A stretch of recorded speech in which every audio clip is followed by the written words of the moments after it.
Oh my god, Star vs. the Forces of Evil Season 3 is getting a 2-hour-long season premiere. What?!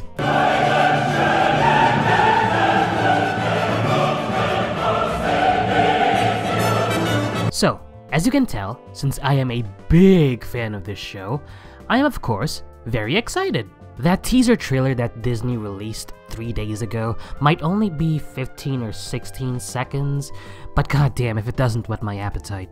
And while we're waiting for July 15th, which is the date that this special is slated to premiere, I'd like to give my 2 cents as to what we can expect from this special, or at least my own personal expectations for the special. So I won't be speaking on everybody's behalf, I'll just be speaking on my behalf.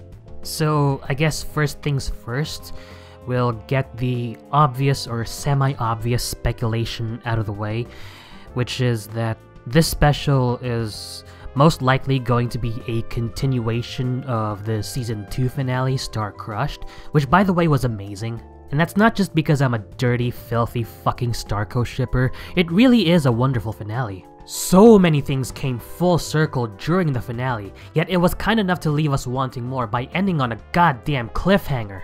So many questions were answered, and in turn, new questions took their place. And I am confident that we are going to get full disclosure during the special. As for what I personally want to see from the special, I'd like to see more of the history of the Muni royal family being elaborated on.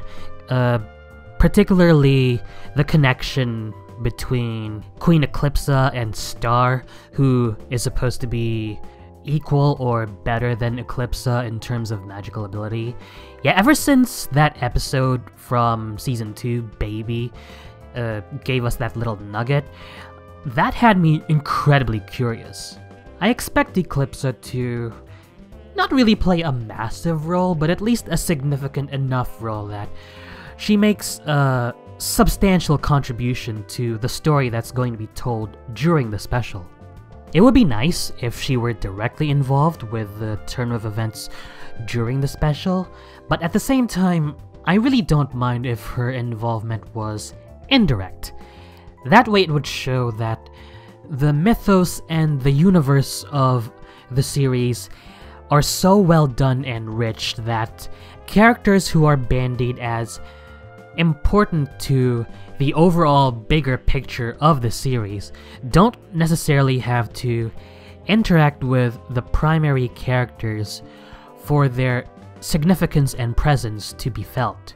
To me, yes, it is important for characters to have a personality, but it's just as important for a show's universe, its mythos, to have its own personality. And given what we've seen of Star vs. the Forces of Evil, I have all the confidence in the world for the creative team, because their universe, their mythos, they are bursting with personality.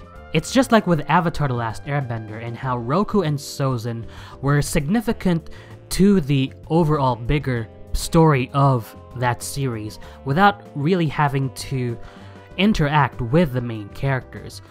Or with Steven Universe and how the diamonds in that series are significant enough without really having to interact with the main cast.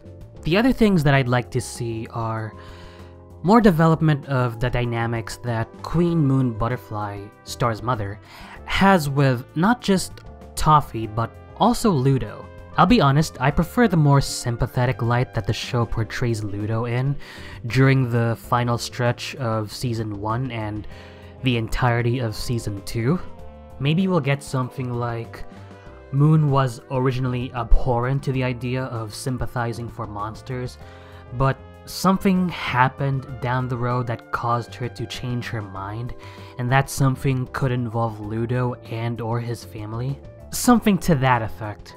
And this could somehow tie back to Eclipsa one way or another, because it's been established in Season 2 that she was sympathetic towards monsters, which is another trait that Star has inherited from her.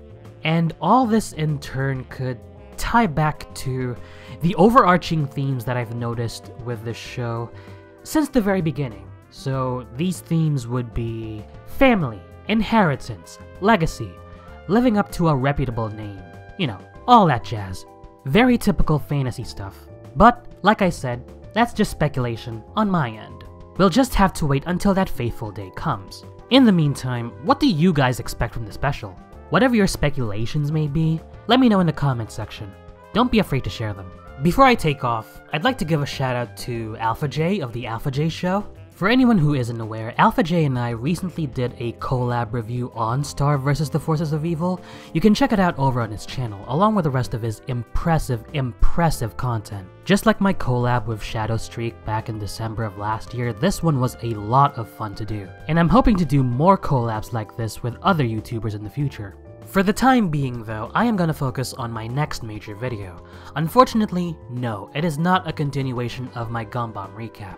That one's gonna be in the back burner until I get this particular video out. And that's gonna do it for today, guys. Once again, if you like what you see and want to see more, don't forget to hit like and subscribe.